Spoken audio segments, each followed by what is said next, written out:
Good evening, everybody, and welcome to another edition of the Guys Who Stare at Stats. I'm Cade Kennedy alongside Andrew Santangelo. Connor Gray will join us at some point. We do not know when, but we do know he should be here at some point tonight. But, Andrew, we have a lot to get here today. We have some baseball news. We have some football news. We have way more football coverage than you'd ever expect on a Tuesday, but that's how this works sometimes. So, the most important question of the day, we do every episode. Andrew, how's everything going for you today? Pretty good, as you know, when I came in here. Running around a little bit here in the back half of the afternoon, but always good stuff. But, thanks for letting me catch my breath for a little bit. But, no, I'm doing well. It's another good week. A lot of stuff to dive into. Very exciting. Everything's going well. What about you? Everything is going well here. We've got classes going on. It's hard to think. We're 2 weeks to fall break. We're so close. I heard this is week 7 or 8? Week 7. I can't believe it already. Barreling down on fall break. If you don't count this week, we got 2 more weeks to get to. My goodness, I think we all need that break. It just feels like once we get to mid-September, it's like, all right, fall break, can't be here soon enough. One day. Yeah, exactly, not wrong. But we have some other things to get to. The main one being that the Pro Bowl is officially over. It had a good run. But when everyone treats it as a joke, no one watches it. Everyone sees it as a glorified flag football game pretty much, or, two-touch or something. No one wanted to get injured, of course. We might as well just make it a flag football game, and that's exactly what the NFL's going to do. Partnering with Peyton Manning's Omaha Productions, we're now going to get the Pro Bowl games with a more skills competition-based sort of thing. So like NBA All-Star Weekend, but without the All-Star game, basically. Yeah, I got a couple of views on it. First, the Pro Bowl took a big hit when they moved it the week before the Super Bowl because obviously then a lot of your All-Stars aren't even playing because obviously I'm not risking getting hurt before the Super Bowl. So that was the biggest issue when it really started to take a turn and a big downfall. Obviously you have a lot of sports take a break, do it halfway in the year, or, Pro Bowl could do it after the Super Bowl, one last week. I get you want to end on the Super Bowl, but that's another option. Is you can do it at the end of the year because I really don't think I think it's a really cool idea. I think it's going to go well. Skills competitions are going to be more fun. I mean, how many times do we sit and talk about the dunk contest or the 3-point contest more than the actual All-Star game itself? I mean, a lot of the times, depending on how good the dunk contest is that year. Obviously, hockey turned and they did skills competition the last few years. That's gone extremely well. So I think NFL's kind of taking hand in that as well now here, and you'll see throughout that week. But what's going to be interesting to see, I don't know if they put a timeline on it yet, but if they keep it before the Super Bowl, you're still going to have a lot of those guys, I think, still sit out, obviously, getting ready for that. So I think that's a big factor in this as well. Is I would like to see them kind of figure out a way to include some of those Super Bowl players. Yeah, and the date officially is February 5th for this year in Las Vegas. And to your point, Andrew, some of these events I'm excited to see, like you mentioned, the home run derby, the dunk contest, the 3-point contest. All of those sometimes are more fun or more important than the game itself. Yeah. It's one of those things, especially in football when the players aren't trying as hard. I understand. I wouldn't want to have a season-ending injury in a game that doesn't really mean anything that you're paying for maybe 1% of your salary to do. So I think this will be a good thing. I'm excited to see what they do. I would love to see what hockey does if they make it like a divisional matchups, like if they did a 7-on-7 day or something like that where the NFC West plays the AFC West or something like that, and you have all the divisions play each other and do like a little mini who's the best division or something like that. And maybe, I don't know, you could make that the home team for the Super Bowl or something. Oh, if an NFC team wins, they get the home field advantage technically, kind of like baseball used to do. Should do. And should do. Still mad about that. But no, yeah, I think there's a couple options. I think the skills competition could be fun. I hope they're creative with it. I'm going to take off on here the Eagles offensive lineman. I don't know if you ever heard from Jason Kelsey, but he was kind of tweeting about it, and he was having fun with it. He's like, this is a great idea, whatever. And this is from a player standpoint, a great idea. Obviously, Pro Bowl has been taking a hit, so this is a good change up and stuff. And he well, as on top of actual football skills, he's like, I think it'd be fun to have other skill competitions too. Like, let's get a hot dog eating contest. Or, it's an offensive lineman saying it, so I'm sure maybe the wide receivers aren't as high on that, but no, as a lineman, he's like, let's get some hot dog eating contests and like some of the fun stuff too. I think that'd be fun too if you kind of go creative too beyond just like physical football standard skills. I think so. I think that'd be a lot of fun to see, but if we're talking Eagles offensive line, you got to talk about the most important one around it. That's Lane Johnson. Come on. Hey, I love Lane Johnson. I know. He's not tweeting about the hot dog. I know, but hey, maybe he'll show up too. You never know. But the next story we have, baseball story, Andrew, we were 1 day off. You said Cardinals would clinch it. They'd play in about 40 minutes to try to get one step closer. I think I saw the magic number was 3, but I can't remember if that was this morning or yesterday. It's 2. If it's down to 2 at this point, then the Cardinals win. They clinch today. But, of course, we talked about the reality of Albert Pujols hitting 700. He hits it the day after we go off the air. I was on the road, just got to the hotel, and I got a notification on my phone that Albert Pujols had hit home run number 699. I said, that's pretty nice. And by the time I turned around, oh, hey, there's number 700. Hey, it happened. I was just like, wait, hold up. What? What do you mean we're beating the Dodgers 8-0? That doesn't happen. But Pujols hitting number 700, the 4th player to ever do it. Now we got to get Aaron Judge to hit another one. He's at 60 right now, just sitting there.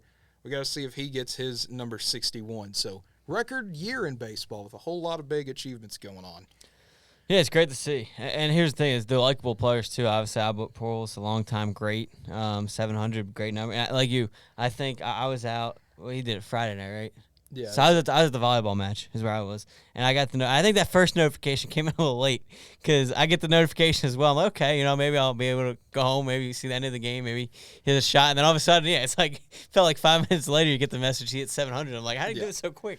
Yeah, I was watching the highlight of 699 only to get my phone. Albert Pujols home run, and I was just like, yeah, that already happened. What are you talking about? Oh, hey, the score. Oh, my goodness, that was number 700. Oh, my gosh. But it was such a fun moment to see, especially the Dodgers fans cheering as well with Pujols playing for the Dodgers last year. Just a fun baseball moment.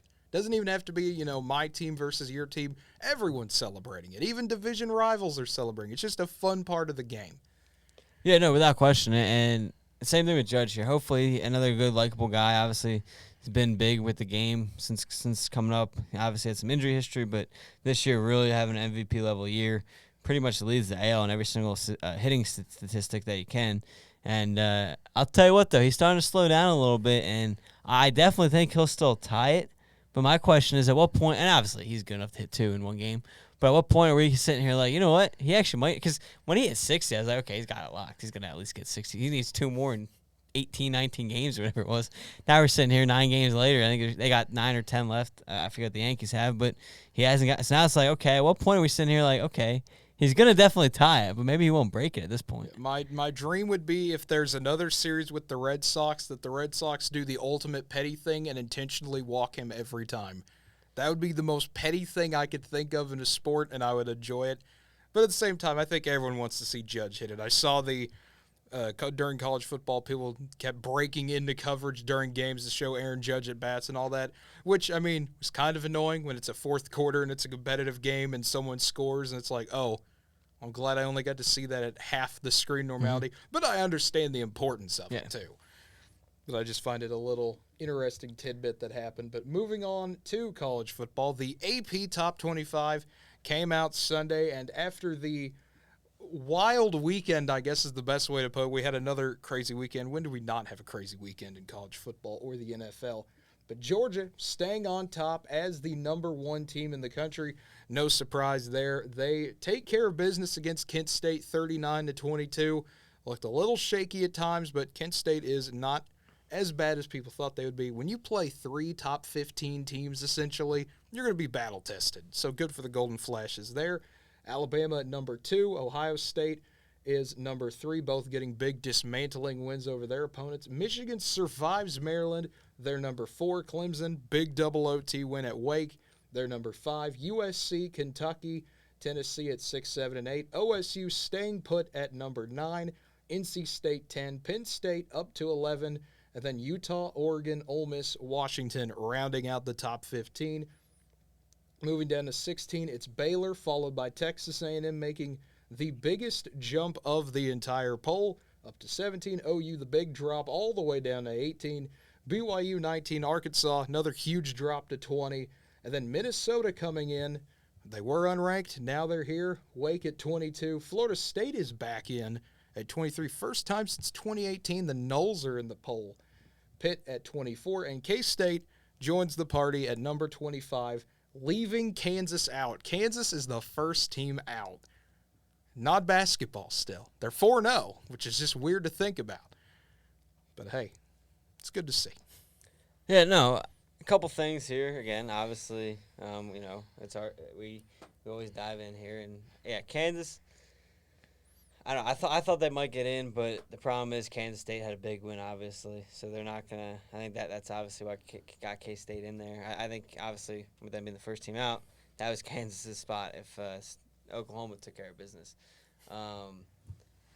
There's other teams maybe you could talk about throwing in there. Minnesota, obviously with Michigan State dropping out of the rankings last week, how good of a win does that make that Michigan State win look like for them?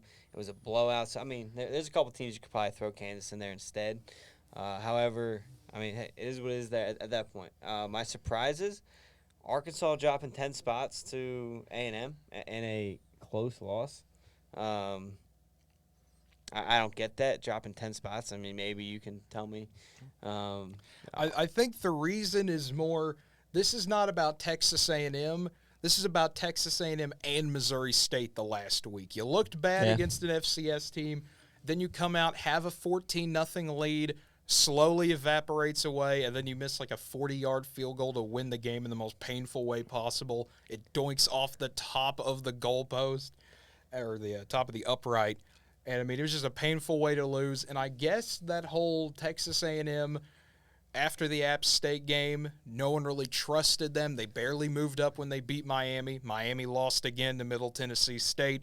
So I think there's like 5 different games that go into this ranking here.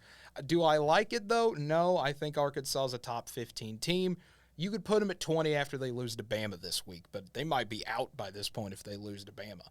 Well, and my other surprising thing, or my counter to that part on the 14-0 thing, I don't know, and maybe I'm wrong, but the way I look at it is, to me, the 14-0 league gets overblown, because unless obviously, time-wise, if it's late in the fourth quarter, late in the fourth quarter, or something like that, but like if you turn that over to other sports, right, you're talking about 14-0. That's 2 possessions. Yeah. If your baseball team's blowing a 2-0 lead, even a 3 or 4-0 lead, you're not like sitting there like, oh, how'd you blow that lead? If you're sitting there in basketball, you blow let's go to 6 or 7 points. So that's basically 2 possessions, 2 threes. We're not sitting there like, oh, how do we blow that? So to me, like, if you lose a 14-0 lead, to me that's not that big a deal because again, it's only 2 possessions and like, I mean, it's easy as you know what, A&M. Let's just say A&M for an example. They kicked off hypothetically, so they score late in the second quarter. Send it into halftime, and then start the third quarter with the ball. There's your 14 points. So, I don't know. To me, blowing a 14-0 lead isn't that big, especially to a ranked team, isn't that big a deal. Yeah, I mean, I don't understand it all personally. It's one of those weird things where you never really know why it happens, where it's just, I'm not going to criticize the Warriors if they blew a 4-point lead. I mean, especially in the second quarter of a game. I'm not going to criticize Arkansas that much. We talked about it on the show last week. This is a game that favors offense a little bit more. You knew Max Johnson was going to show up at some point. But also, we welcome Connor Gray to the show. We're talking about the AP poll right now. Already ran through all the teams here. Connor, how are you doing today? And what's your initial take here of the AP polls we had in week 5 or 4 or 5? I don't know. It's hurricane week. That's all I know. I would say that Arkansas dropping 10 spots kind of was like, I figured they would have dropped maybe between 5 or 6 spots, but it was like, I get it. Yeah. A&M lost to App State, and then they didn't really have a good showing against Miami, but they're still ranked. So I really don't think it should have affected Arkansas's ranking as badly.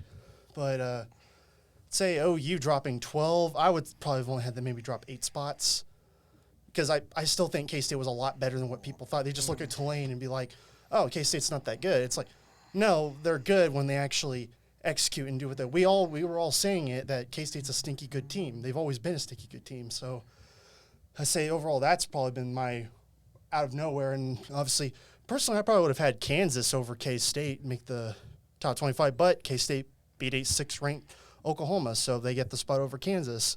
So I was thinking maybe both teams would get in there, but didn't happen. Yeah, it was like Kansas, no rest for the weary for the Jayhawks. You got to prove it again. You got to beat Iowa State at home this week, get to 5-0, and then pray that, Wake Forest and Florida State even gets played at this point to have one of them lose. It's not the only game. Yeah, there is a whole lot of madness that's going to be happening this week. We already got one game moved. We'll get to that maybe tomorrow or some other time. But it is time to officially go into the schedule. Week 4 in the books. What a week it was. We got to start with the number 1 team in the country, Georgia. They're on ESPN Plus. No one knew what was going on, and if you're a Georgia fan, you probably want to keep it that way. 39-22, the Dogs never really in doubt that they were going to win the game. Just one of those, kind of like we saw Kent State do to Oklahoma. You look at this score and go, that doesn't look right. Okay, it's a 2-possession game here in the what's going on, guys? But it's one of those, if you look at the score, it tells an entire different story than if you watch the game. Georgia still is dominant. They just had a bad day. Yeah. That happens to everybody. Yeah, pretty much. Bennett, obviously, he threw an interception. Take away his interception, he played well, but pretty decently well. Not his best game of the year by far, but still, it's not bad. But that interception, not very looking good on that. You have no touchdowns at all. But overall, it seemed like obviously, if you're just looking at the score, not actually watching the game, I didn't get a chance to watch it, but Kent State pretty much looked like Kent State was just hanging with them. And it's like Kent State, they can do some stuff, but I think Georgia just had one of those off days where they could have, if they were playing their A game, they would have blown them out by probably 50. But it's obviously, I think Georgia, I know Kirby Smart said after the game, they needed this with Kent State, kind of hey, there's some things we got to fix and we got to play better against a team like Kent State because you're supposed to wallop them, not let them hang with you. Yeah, there's no reason for Georgia to worry or anybody even to question how good Georgia is. It's just one little, I call it a hiccup. They won by 17 points. Yeah. But, they're fine. But you know what it was, Cade? I know I brought it up on the show before. It was the curse of the safety. Safety's just bad luck. I've told you that plenty of times. If you have a safety, it's going to cause bad luck to your team for whatever reason. It's just the way it goes. Yeah. That's just how it works. Safeties are bad. I would recommend not getting them unless, I don't know, something cool happens. Unless you get one in the most fun way possible where there's 5 seconds left in a game or something like that. Don't do it. We'll get into it later. It was more fun than the butt safety. Yeah. We'll get into that when we talk about the NFL. But before we talk about that team lost, though, to my point. Yes. If you get a safety, you're going to lose the game where it's bad luck like this. Maybe that's an advantage. Maybe we should have more punts in the end zone straight into people's body parts. I don't know. But the next one we have to talk about, Ohio State taking on Wisconsin. Big game, Saturday night, blackout in the horseshoe, and C.J. Stroud reminded everyone why he is one of the favorites to win the Heisman. 5 touchdowns, 17 for 27, 281, and Ohio State absolutely decimates Wisconsin 52-21. This one was over from the jump, basically. Yeah, it was over. This was one of those Ohio State rolled. They looked good. So now I think we've seen all 3 of the top 3 teams. If you're Georgia, Alabama, and Ohio State, we've seen their A game. We've seen probably their D, C- game. We now know everyone's weaknesses, their strengths, everything. So welcome to October. We've seen everyone at their best. We've seen everyone at their worst. Without question. I think this was a very impressive game from Ohio State. Obviously, and the way they just took it to them early on in the game, it wasn't even like they let them hang around for a little bit. I think this garnishes the question, are they better than Alabama? I'm not putting them in the Georgia level yet because Georgia obviously proved it against Oregon. That opening game was even more dominating in this game, but I think you could make the case as Ohio State at the Alabama level at this point, and could you even jump them at rank 2? Obviously, Alabama blew out Vanderbilt, but again, this was a very impressive win for me against not obviously a top-tier Big Ten team, but still a solid team. Wisconsin will probably get eight wins this year, but it's just Ohio State just kind of showed they were just offensively, they just cannot be, when they're playing their A game, they cannot be stopped. Doesn't matter how good your defense is or how well you're known for defense. It's just, honestly, Badgers are kind of on that weird slope where it's are they going to have winning seasons? Yes, but they're not playing as good as they could. No, so that's more a Big Ten West problem this year. That entire division is a battle to see if you can win 9 games, and also the division. Unless you're Minnesota. Minnesota might have a legitimate shot. We'll talk about them a little bit later on throughout the year, basically, because they're number 21 now. They might show up, folks. Just throwing that one out there. That's a team to remember. Looking to the next one, Big Noon nearly struck again with a fun game and maybe even another upset. Michigan gets a 34-27 win. They squeak it out over Maryland. And, I mean, this game had question marks from the beginning. First play of the game, Maryland muffs the kickoff off of their return man's face. Michigan falls on it. One play later, 10-yard touchdown pass. Wolverines up 7-0, and it got weirder from there. That was the great tone setter. Maryland goes back and forth the entire time. Wolverines finally go up 11 in the fourth. But Maryland, I mean, they kept it a one-possession game almost the entire time. They showed they're not a bad team. They just have to play in a division with Michigan, Ohio State, and Penn State. And I will say it's like Tua's little brother, obviously, overall had a decent game, but those 2 interceptions, that's not going to really help you as much. But tops off to Maryland for doing what they could to try to really make this a game and also try to do something with it, but obviously a little too late to really do much of anything with scoring with 45 seconds. So basically, obviously, had to rely on other things to happen. But Michigan, it seemed like just kind of looking at some of that second half or mainly that fourth quarter, Michigan pretty much took over, but obviously Maryland tried to come back on that. But obviously Wolverines did what they had to do to get their first conference win, go 4-0, and Maryland showing that they can give some teams some problems. I easily see them probably getting 8 wins. Solid game for Maryland. They had a lot to prove in this game. Obviously, people were questioning how well could they play, and they came out and showed out. Obviously, had a lead for a little bit here throughout this game, led most of the second quarter. And credit to Michigan for battling back, finding a way. I know it ends up being 7, but went up double digits late in the game there. And I think that goes to show this Michigan team can fight over adversity. Obviously, they faced a few things in this game. So I think that was a big telling thing for Michigan is even when they're down and facing some adversity, they can get past it. I will say rushing game for Michigan is really, really good. Yeah, Blake Corum is a great running back. 30 carries, 243, and 2 touchdowns. That's an NCAA football 14 stat line. Yeah, that is. That's a crazy. That's something I would do. I will say I think that's going to be a major thing for Michigan. If they can just keep running the football well, they could easily go undefeated going into the big game with Ohio State. They could. They've got to have a lot of possibilities of wins they should easily take care of, but you got to win those games. Exactly. And this showed, Michigan faced some adversity first time this year, but like you said, Andrew, the ability they were able to show up at the sign of it after playing well, nobody for 3 games. The next one here, this was a big-time battle at 11 a.m., a double overtime war between Clemson and Wake Forest. And if you had Clemson's offense dropping 51 on Wake Forest, congratulations. Congrats. Just tell us the lottery numbers in the comments below of this video or something because, man, I did not expect this to go this way. I knew we would get some points. I knew that would happen. That's what Wake Forest does.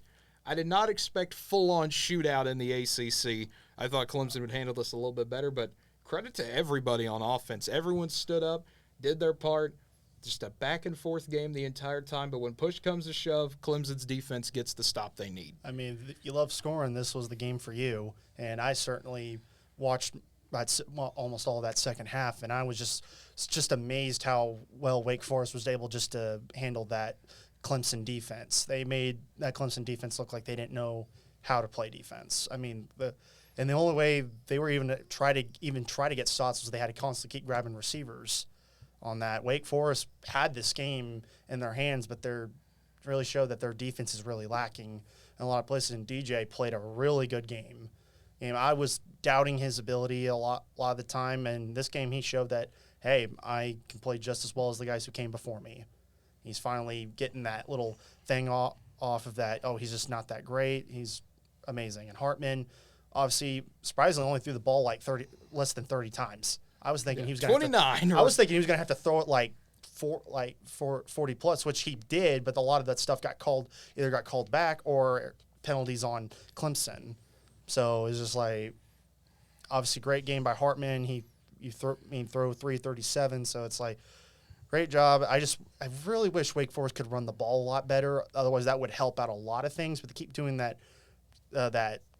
option, QB option, whether you hand the ball off or take it yourself. And it was just like they would sit there for like 5 seconds for the side to actually do something with the football. See, that's tactical because the way I know. The way that works is if you tackle them while they're holding the ball, that technically becomes defensive holding because you're technically trying to tackle a blocker, but you don't know who's the blocker. So there's a whole scheme to that. It's a genius play call when you break it down like that. But I just feel like it's weird. The first time you see it, you kind of like, what? It's like, is this a busted play? Like, explain it. Then you see him run it like 20 times. You're like, okay, that makes sense. Yeah, I mean, go get him. I think if they got better, like at least over 100 yards rushing overall in regards to their main running back, I think they'd be doing a lot better. The game probably would have went a different direction. Maybe I don't think so, but it's just like, it was a great game by Wake and Clemson. Wake should have, in my opinion, should have had this game, should have won it, but Clemson did what they always done in the past, get it done, and tops off for them. Yeah, the problem in this game, Wake just started slow. I mean, you know the offense is going to wake up at some point, but that's what cost them early on. It's going to be tough to come back in a game against Clemson. And, I mean, with that being said, I was shocked to see – I know, Cade, you mentioned it at the 51, but I was shocked to see Wake put up 45 on the Clemson defense. That was my biggest takeaway is how real that offense is over there at Wake Forest. So credit to them for having 45. But I think that was their only issue in this game, which is the offense too slow of a start, and weren't able to overcome it. Mm-hmm. Yeah, that'll get you every time. Yeah. Absolutely will. It's the same thing that happened in this game. K-State taking on Oklahoma. Wildcats with a big win. Coach Kleiman said our team has to be more aggressive, and my goodness, they absolutely were. Getting to see K-State, this offense in person, we talked about Colin Klein, their offense coordinator. This feels like watching that team that they had in 2012. They're going to run the ball. They know what they're going to do. They have Deuce Vaughn. They have Adrian Martinez. They're going to run that QB power. Try and stop us. Mm-hmm. Oklahoma stopped it maybe one time out of 15. Yeah. It was not a great game for the Oklahoma defense, but this was one of those weird games with Oklahoma where usually when I watch them, you can figure out what the problem is immediately. Okay, it's the defense. The offense is fine. This is one of those weird games where it's kind of everybody's fault. The offense had a few questionable decisions, I feel like. A lot of screens, a lot of more running back swings, things like that.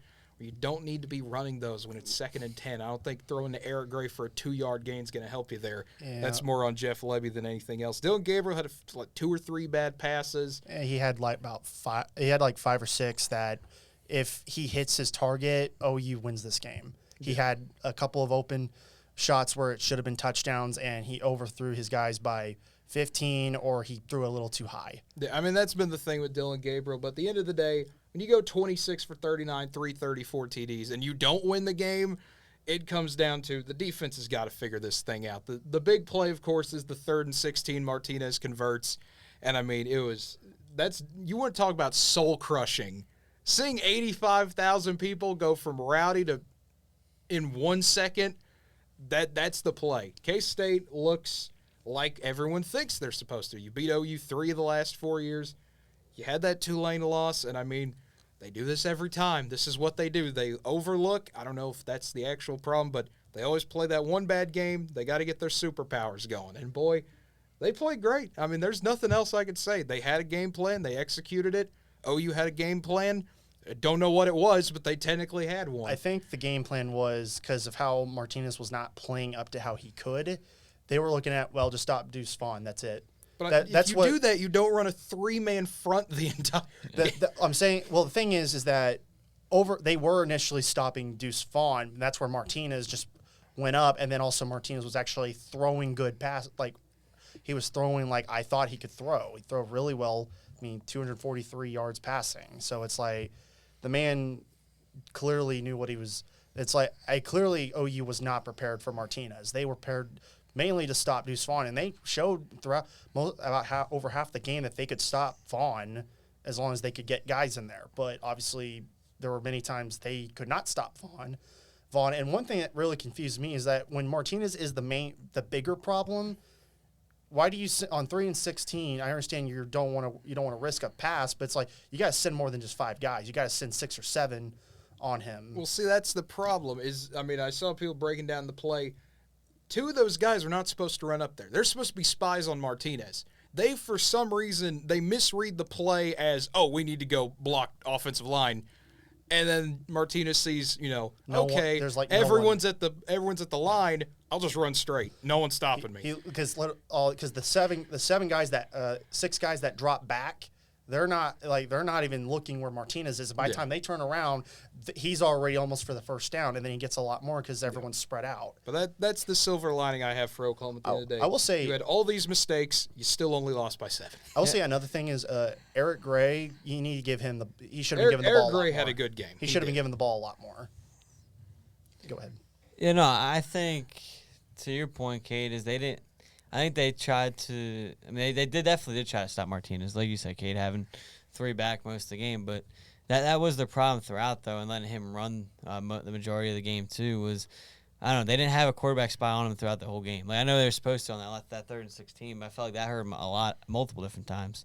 But to your point too about how silent that crowd went. Well, I was listening to it on the way back from the Northwestern game, so I wasn't watching, but I was listening to it on the radio. So I don't know the announcers' names. But no, you could just hear the devastation in not only their voices, but announcers have crowd mics nowadays. But you could hear how loud it was before the snap, and then just the complete silence as the play is going on. Like you could hear throughout the play too, as the silence went quickly. I want to give K-State credit for this as well because I want to set the scene a little bit more. 2 of the loudest moments I've ever heard in the history of Owen Field are right before K-State converts a play to end the game. I want to give credit to them that Colin Klein did it in 2012 on a 4th and 1 where he just bullied the ball, bully ball, just run over a guy, get a first down, game's over, they win. They had a timeout. They turned all the lights off. They played, I can't remember what the name of the song is, but Kansas uses it for their basketball opening every single year, and they would always show it on ESPN. We'll never know the actual name of this song. But everyone does it for basketball now at this point. And then the entire crowd's clapping along. It's okay. We got 3rd and 16. And I joked to my dad right before this. I said, watch Martinez run for 17 yards here. Watch it happen. And he ran for 18. So, I was off by a yard. I'm sorry. So you jinxed it.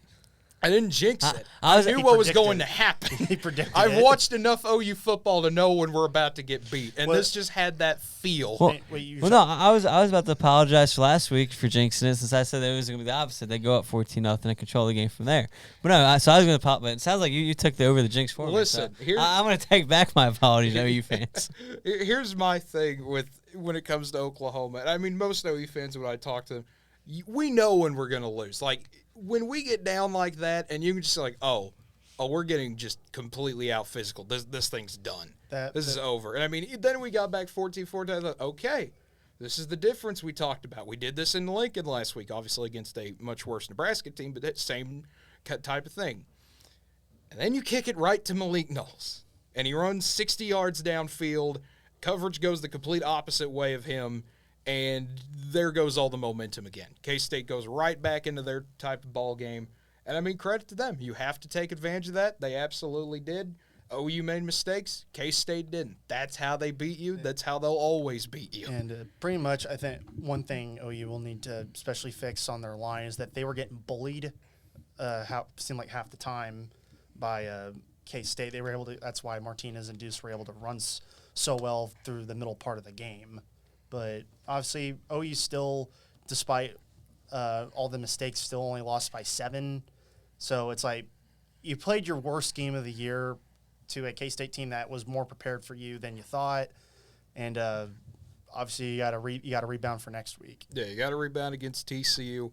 We'll talk about that when we do our predictions. But we had another close call in Corvallis, where everything always seems to go wrong for the Trojans. If they don't lose, it's always close. And it was another close one. But you got a little guy named Caleb Williams. He can pull some magic out. And that's exactly what the Trojans do. A 17-14 win, pulling it out late. That defense forcing 4 Oregon State interceptions. And, what a win for USC. This is one of those games they absolutely lose last year. This year you have the talent to pull it out, and they win another close game. This is what the Trojans are, I would say, get used to in a Lincoln Riley system. But seeing it 17-14 and not, 45-42, it's a little different for me. But, hey, whatever floats your boat, I guess. I will say it's like, especially the turnovers for Oregon. If Oregon State does not turn the ball over, Oregon State wins this game, no problem. Well, yeah. Probably pretty easily, but obviously great job by USC forcing turnovers. But that offense has got to get – they can't do that again. They got to get going, especially with how all that talent they have at USC. You can't tell me against Oregon State they aren't able to score at least around 30 points. No offense to – Oregon State obviously played a good game, but still is like Oregon State shouldn't be doing that overall. I mean, it's just one bad game. We've talked about how good USC's offense has been to this point. I mean, that's why we all thought it would be a high-scoring game. I think no one expected it to be this low. So, I don't know. You're on the road in a conference game. Anything can happen. They came out with the victory. That's what matters. I think USC is going to be just fine. I think it's one little hiccup. But, I mean, they did enough. They figured out what they had to do to score in the end, and that's what got the job done. But I see what you're saying. Like, yeah, you expect them to you play better against Oregon State. But, again, when it's a road game, I throw some of that stuff out of the window because anything can happen on the road, especially in a conference game. It's been also I was also expecting both teams to offensively play a little better, but I get what you mean. Yeah, but I mean that's what happens. It's Pac-12 after dark, and it was on the Pac. And I tried to find the game. No, it's on Pac-12 Network. Yeah, you ain't getting that game. Because I thought we had the. I thought I had the package for it, but I don't. So I couldn't. No one does unless you live in Australia. Real thing. Is that a package? I thought it was free, to be honest. No, I've never had a login. The only Pac-12 network I've ever seen is if you get it on like Dish or Sling or something like that. I've never seen it on DirecTV. I will probably never see it on DirecTV. I always just go to Pac-12 whatever.com, whatever it's called, and I've never had a. Andrew, stop trying to use life hacks here. I've never had a login. Like I just go to the website. Yeah, but speaking of teams that needed to find themselves, Arkansas found themselves in a bit of a bind. You go up 14-0 in the first quarter. Everything's going well for you in Jerry World, but the Aggies slowly churn their way back into the game. You get an 82-yard fumble return on a lateral fumble, which I never thought I would see in my life. But sure enough, Texas A&M pulls it out, makes it 14-13 at the half. They went for two, didn't get it. And then the Aggies continue to pour it on. Their defense shuts the Hogs down. Arkansas gets one last gasp and a field goal for the win, and it doinks off the upright. Arkansas losing to Texas A&M 23-21. A&M gets another one-possession win in Jerry World. This is what they do here. They beat Arkansas, and they make everybody suffer. I don't know. Arkansas Razorbacks just made too many mistakes, and obviously that 82 or fumble return really killed a lot of it because Arkansas should have punched that one in, or just get some points off of it. And A&M did what they were supposed to do. Defense pretty much did what they were supposed to do most of the game. Offense actually had some life to it. But at the end of the day, this is a game Arkansas should not have, in my opinion, lost. But A&M did what they were supposed to do and came out and got the victory. Yeah, you're spot on. The 82-yard fumble return, I mean, that changed momentum of the game. If you're Arkansas, you at least go back up. Whether you settle for a field goal or you find a way to get into the end zone, go back up 2 touchdowns. Instead, you're fumbling the ball and going the other direction, cutting the deficit there. I don't know. Maybe it's because they had the momentum at that point, but I don't know why they went for 2 instead of just tying the game. So that was kind of surprising to see from A&M. But in the end, we talked about it last week. If it got into a shootout, it was going to favor Arkansas. If it turned defensive, as you saw the way A&M's season has gone, it was going to favor A&M, and that's what you got here for the most part, a very defensive game, and A&M was able to take advantage of it. But credit to A&M. I mean, obviously we're all laughing at some of their games early on in the year, but this is a statement game from them that we're not out of this yet. Yeah, this is what they were supposed to do. You bounce back, you get beat by App State. You found a way to beat ranked teams back-to-back weeks with Miami and Arkansas. Now you got to get ready for the next few weeks because they're waiting. They are absolutely waiting. But, yes, big win for the Aggies. They're starting to take care of business now. I mean, this is what you're supposed to do. And the next one here, speaking of taking care of business, Tennessee, first time in a while. This is only, their second time in like 18 years they've beaten Florida. It's been quite a while, but the Vols get a 38-33 win, and Hendon Hooker had himself a game, 22 for 28, 349, 2 TDs. Volunteers nearly got themselves in a bit of trouble. Florida getting touchdowns late in the game, almost got an onside kick and everything to go their way. But Tennessee, they held on. Would have felt like everything bad about Tennessee football was going to happen again.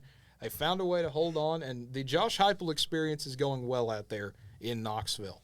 Yeah, tennis. It's obviously a close game first half, and then Tennessee took over most of the game, and then obviously they let Florida have some life near the end, but Tennessee did what it's supposed to. Hooker, obviously living up to his potential, being a very solid game in the air and on the ground, and pretty much did what he was supposed to do. It's really all you can ask out of him. And Josh Heupel obviously making things work in Tennessee. Nick, credit to Tennessee coming out and finding ways to continue to get the job done. Obviously move up, as we already talked about, with the poll into the top 10 and this week's rankings, rightfully so. And I'll tell you what, I don't know, this Tennessee team, I guess, where are you ranking them in the SEC now? I think that's the big question. How high can they go? Who can they compete with? Can they give Georgia and Alabama a game? Like, how real is this Tennessee team is what I think this kind of win does for you. I think offensively they probably could give Alabama much more fits than Georgia. Georgia just, for the most part, sound. I understand they had a little bit of hiccup with Kent State, but that's nothing to really I think that's just they didn't play their best, and they're just going to beat up everybody else for the most part. But I wouldn't be surprised if Tennessee actually really gives it to them for the right, because I mean you got Bama in 2 weeks. Yes, Tennessee gets Bama at home, so I expect that to be a ball game. Tennessee might be able to win that game if they play their A game being at home. It's a rivalry game, all the emotion in that. Georgia being on the road, I'm not as confident in the Vols. I wouldn't even think they would win that game even if it was at home. That's just who Georgia is. But being in Athens, I would not trust Tennessee to win that game. Alabama at home, though, you got to look at that game. That might become a top 8 matchup. Mm-hmm. So what are you guys saying? 2 losses? I think we're going 2 losses. Yeah. Bama, Georgia. I'd probably I think they beat Kentucky. I think they could beat Kentucky, yeah. Looking at that, maybe, 1 loss at the worst, 2 losses more likely. I'd probably say, like, Kentucky. I think the Tennessee and Kentucky, that game will probably be pretty close for a bit, but I think Tennessee would probably eventually pull away on that one. But we'll find out when we get to right before the 29th. Yeah, we will absolutely find out. The next one here, Oregon and Washington State. This was a back-to-back in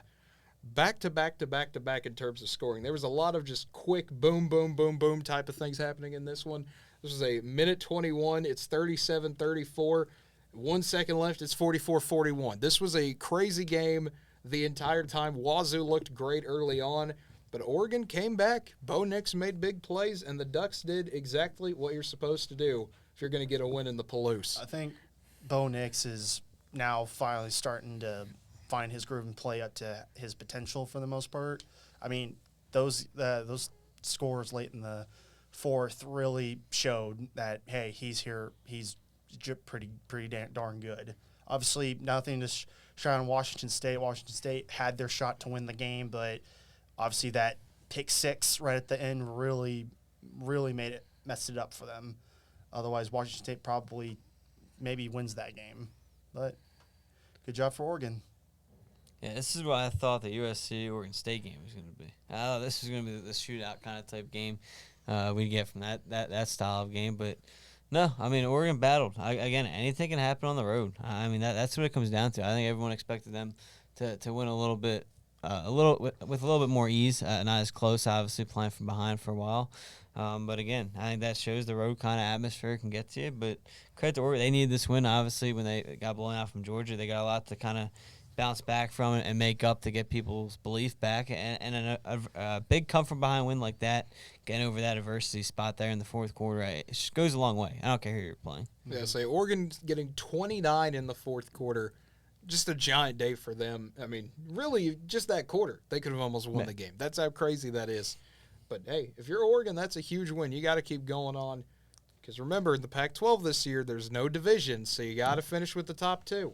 I'll tell you what, though, to flip it real quick, that's a devastating loss for a team like Washington State, and you wonder how they come back from it. Like, I don't know who they play next week yet, but you got to wonder, do they come out slow, or are they going to come out firing, trying to get back to where they were at in this game? Yeah, that'll be a battle. Washington State will play Cal. Okay, they'll play Cal, which that is a battle of 3-1 teams. Cal's more of a grinded out type of team, so we'll have to see how Wazoo faces off. They are at home, though. It is a 4:30 kickoff Central Time, so it should be 2:30 Pacific on the Pac-12 network. Could be an interesting one if anyone could watch it. I guess Andrew can report on that one since you're apparently the only person in America that has Pac-12. Unless if it's a new thing. Yeah, I don't know. But Baylor taking on Iowa State, the next one here. And this was about what you expect from these two. It was back and forth. It was a defensive battle for a good chunk of the game. But Baylor holds on, forces some turnovers, and gets a 31-24 win in Ames. I was like, this was a grind and pound, like Big Ten style of play. Obviously, that's how Iowa State loves to play. But still, it's just like, it was just, I mean, obviously, when Baylor went up 31-14, you're thinking Baylor was actually dominating that game. It's like, no, that game was close most of the time. Obviously, Baylor just found ways to get ahead and stay ahead, and obviously getting turnovers really helped them. So, obviously, Baylor still trying to, obviously, great game by Baylor. Iowa State, obviously, overall being a much better team than we thought they would be. I figured this game probably a couple weeks ago, Baylor would have just smacked them. But Iowa State showing they can still play with people, even despite the fact, talent-wise, they're probably the least talented in the league. I mean, that's what a good coach does. I mean, he keeps you in games, and that's what he's going to do throughout the season. The turnovers hurt Iowa State in this game. You look back on it, that you don't have those turnovers, you're obviously in a lot better shape to win. But credit to Baylor. I mean, they put up 31. It's not something you'd expect. I would expect a lower number here in this kind of game. And, no, a big win for Baylor here going into next week. Also, Shapen obviously turning around, making a huge turnaround after the BYU game last couple against Texas State and against Iowa State. Yeah, his receivers are finally catching the ball. It's a miracle for them. That was one of their big problems, is they needed people to just catch the ball. But Baylor getting a big win, that sets them up perfectly for a not big noon type of game against Oklahoma State. And then the next one here, Texas Tech taking on Texas. And folks, this was a classic showdown between two teams that really do not like each other. It's a bit one-sided depending on who you ask, but this was back and forth. Texas finally looked like they were going to put it away. They're going to get that conference win. They're up 24-14 at the half, and then here comes Texas Tech charging back, tying the game at 31 midway through the fourth, taking the lead with 20 seconds left. But then Texas has a little bit of life left in them. Hudson Card drives down the field, 48-yard field goal for Bert Auburn is good, and then Bijan Robinson fumbles in the first play of overtime. Texas Tech falls on it and gets the 37-34 win.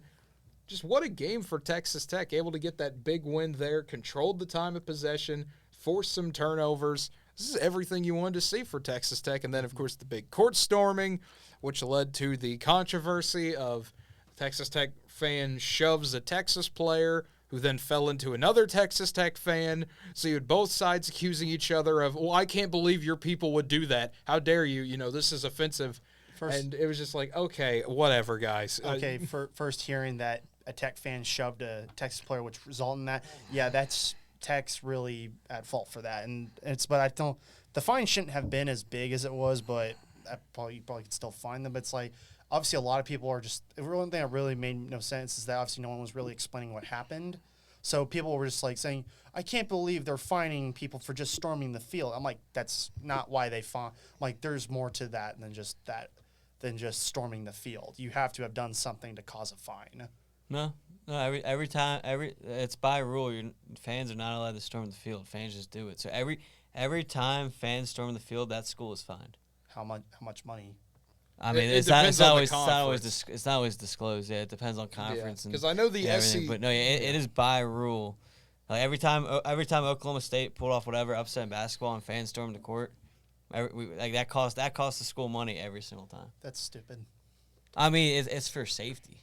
Just for that reason. Like that's why they have it in pre-existence, because it's for safety, in case that happens or something. Because like think about it, if that Tech fan that gets hit by the Texas player, even though it's all accidental at that point, Texas is gonna get fined because the player's hurting a Tech fan. Are they gonna win or not? Fine, sorry. They're gonna, like that gives the guy a chance to sue. Are they gonna win the lawsuit? Probably not. But that's why it's in there. It's all protection for that. I just think it's dumb.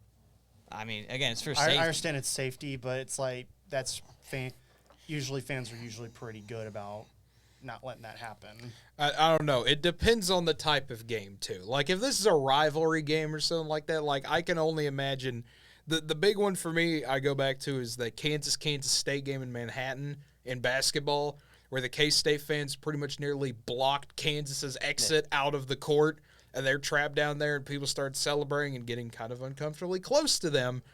And, you don't know what drunk college kids are going to do. Anything can happen when you put a bunch of 20-year-olds together that have no idea what's going on. Especially on a Saturday night primetime. Yeah, especially they've had all day. Yeah, especially on a Saturday when they've had all day to do who knows what. I understand the fine. It's never a problem to me. Most schools are going to pay it anyway, gladly. Oh, yeah, and that's the thing. And trust me, I went to Oklahoma State. And I stormed the field / court plenty of times. But, I mean, it's all fun and games, and the school, in the end, they like it. It's not like a devastating fine that's going to cost Yeah, it's the like school. $25,000. It's not. It's a protection and safety thing, and I don't disagree with it for that reason. Was it $50,000 that they got hit with, or was that just 25? I don't know. It depends on the conference. I know the SEC does like a tier thing where it's, I think, 25 the first time, 50 the next time, 100,000 the next time. I don't know what the Big 12 exactly does because, I mean, OU doesn't get many opportunities to rush the field or court or anything, but it's usually not that much. It's a slap on the wrist, but it's so they put the warning of, hey, guys, just don't be idiots. Exactly. Because plus, if you think about it, like, that is not quote-unquote private, but that is technically trespassing away, too. That's why if you see two fans jump on the field or court, they're going to get arrested. They're going to get taken out, and they're ejected from the game. But you can't stop a crowd of 1,000 people charging at you. Yeah. So that's the difference there. But that it's all off limits. Like, it's all protected for the players. Yeah, you can't. This isn't your own public property. You can't just do whatever on it. Yeah, because of the incident that happened on with the storming of the field, they got hit with $50,000. Okay. So like I think most schools, because usually schools are when it comes to football are not as. It's not as bad. Like you really hear, there's no incidents that happen, but obviously I think it's probably maybe what you said, 25 or something like that. But I think with what happened with Tech, I think they had to do a $50,000.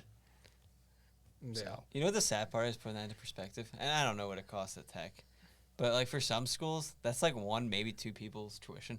Yeah. If not, like in some schools, that's just one person's. Like, Texas, or like even at I'd probably say for like if it was Texas that got hit with it, that wouldn't even be someone's tuition. As I say, for some schools, it's not even one. Isn't that what's crazy about it? Yeah, with Texas Tech, they'd be like, okay, that's 2.5 people. Whatever, no big deal. They came here anyways. That ain't a problem. We beat Texas. There's nothing wrong here. We'll pay that fine gladly. I will say some people were kind of looking at the game and thinking that Texas had, like, I know they were up by 14 in the third, but it's like Texas shouldn't have let this happen in regards to how overall they've played. But it's like Tech showed adversity that they wanted it more than Texas. So well, I mean, this always seems to happen with Texas though. They get up and then they let their foot off the gas every time in the fourth quarter, no matter what game it is. You're going to see it happen. That's just a thing they do. That's not even a Steve Sarkisian problem. That's been a problem since Tom Herman. That was since Charlie Strong, even since the end of Mack. That's just a thing Texas does in these types of games. I don't know if they fall apart. I don't know if it's a strength and conditioning thing. I don't know if it's just a coaching thing that's been passed on 4 different times somehow by now. Because they did that to Oklahoma State last year, where I know they did the same thing with both Oklahoma teams. They got up really big on OU, and they just let OU did a great job getting back in it, but Texas didn't really know how to respond. I know Caleb Williams was a major factor, but still.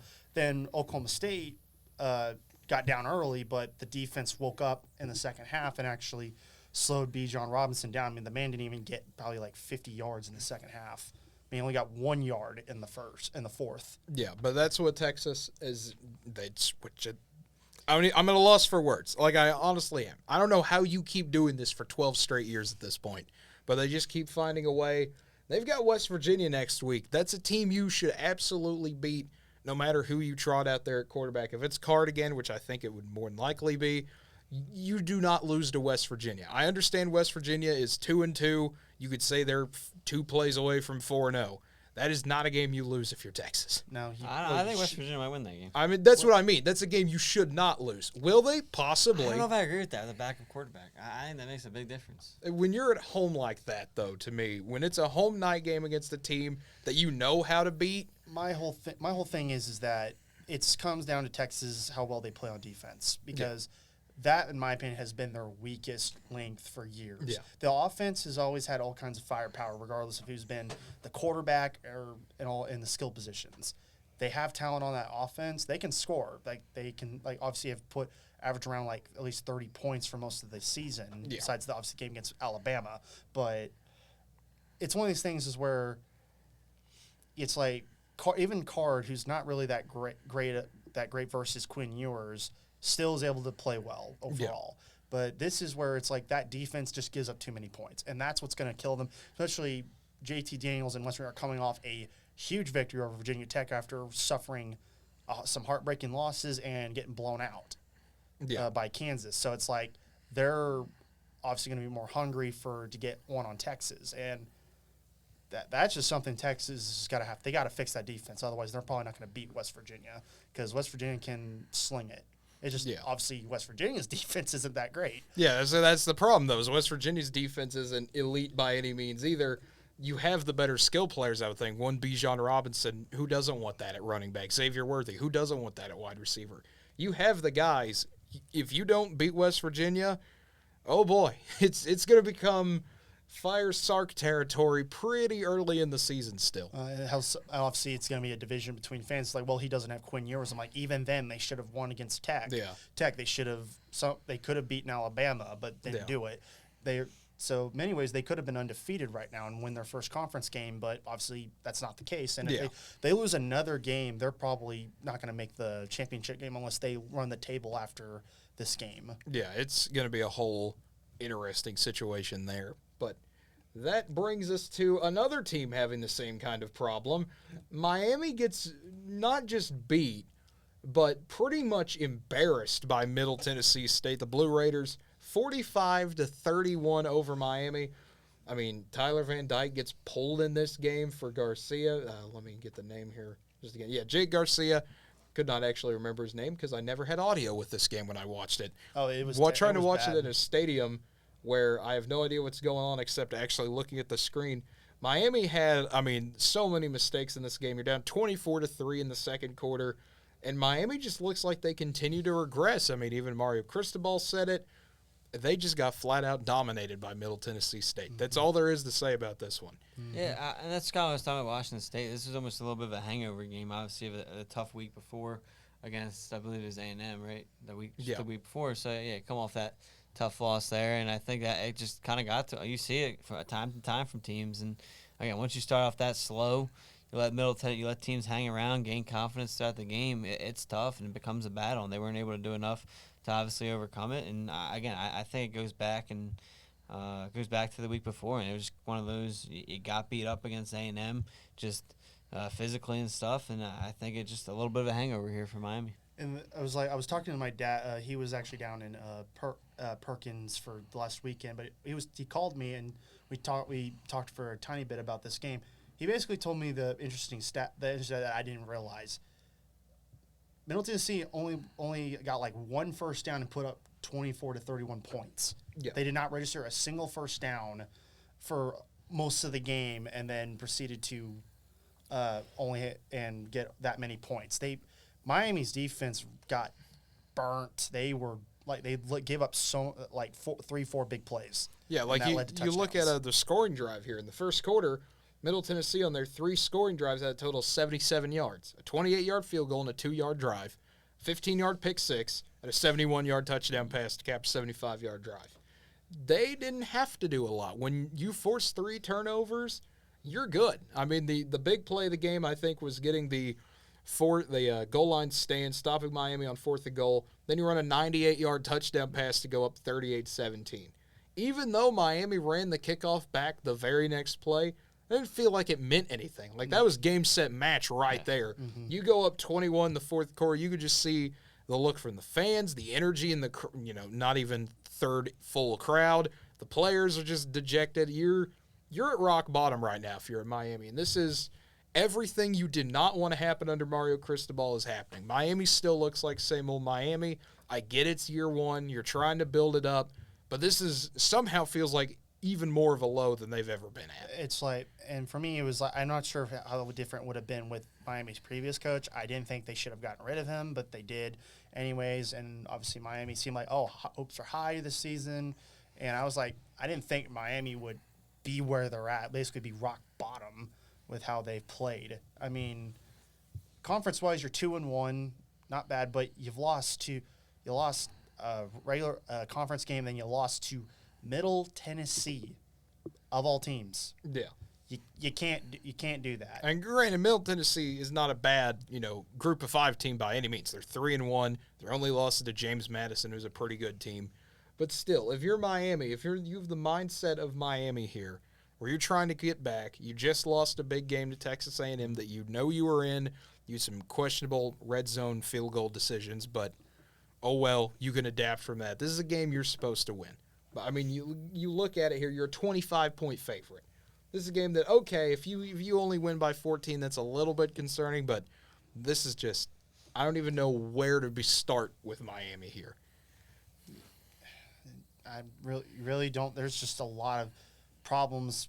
I think big part is offensively, they don't know what Van Dyke's not doing it for you, and Jake Garcia didn't really help you much either. So it's like, They need an elite quarterback or someone that can get stuff going. There's nothing there for them. The only thing I did notice that I saw some Miami people pointing out was that when Garcia entered the game, it seemed like the players cared a little bit more. Tyler Van Dyke, this was a problem with him. He's not really more of a leader. He's more of an introverted type. If he doesn't have control of that offense, we're not even talking about on the field. We're talking about off the field here. You bring Jake Garcia in, he starts playing better. We might see a QB change happening here for the Canes. And if that happens, I don't even know where you go at this point. Because usually once that happens and there's locker room divisions and things like that, you're just tumbling even further at that point. I mean, Jake Garcia went 10 for 19, 169 yards, has a much better QBR rating than Van Dyke. I think you're going to probably see Garcia as the starter going forward. Yeah, I would not be surprised. I mean, you look at Miami here. You get North Carolina this week. You got to be ready for a shootout there. Then you've got next week. You get a bye this week. You get Virginia Tech on the road, Duke, Virginia. These are 4 winnable games here in terms of talent level wise, at least. Then you get Florida State. That's a big rivalry game. Georgia Tech on the road. Georgia Tech fired Jeff Collins the other day. They're not a good team. Clemson on the road. That's a loss. You're not winning that game unless something crazy happens. And then Pitt. So you've got a pretty stacked November. This is supposed to be your period where you grow more as a team. We show, this is what we can do. This is looking like another middling Miami team here. So, this might be a deeper rebuild than we thought it was. I'd probably say they beat the Virginia schools, but when it comes to North Carolina and Duke, they're either going to have a tough time winning those games or they'll lose outright. That's basically just how Miami is right now, just not in the best state possible. So I think they're probably going to barely be eligible, if not make it at all. So I'm just basing off how they played overall against Middle Tennessee. Obviously, that's just one game. You have the rest of the season to iron stuff out, rebrand yourself as a much different team overall. But it's really hard to see where Miami goes from here. Luckily, you have a bye week, so you can sort things out and get ready for North Carolina.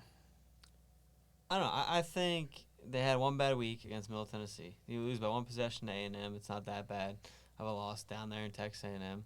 You have a bye week. I think you figure things out. I think this is an overreaction from a lot of people. I'm going to say I think they went out the season outside Clemson. I truly believe that. Yeah. To me, I truly believe to that. me, I disagree with you on the Florida State game because that's a rivalry. I get that's at Miami; they'll bring their A But game. how good is Florida State really? I don't think they're anything. I think we'll find I think out. the Miami we'll level. find out this week. Yeah, we'll If they find out. lose to Wake, I'm 100% with you. Everyone on this schedule outside of Clemson is beatable. If they lose, or if Florida State beats Wake, I think maybe we're Well, looking at a 7-6 okay. win Miami team. Okay, That's how I see it. Okay, on that, it's one of those. It depends on how well Florida State plays with Wake Forest. Obviously, Wake Forest, great offense. That defense is going to struggle here and there, but it's like how it's going to challenge how good is Florida State's offense going to do against Wake's offense, and then we'll see how Florida State's defense will handle it. I think Florida State's going to.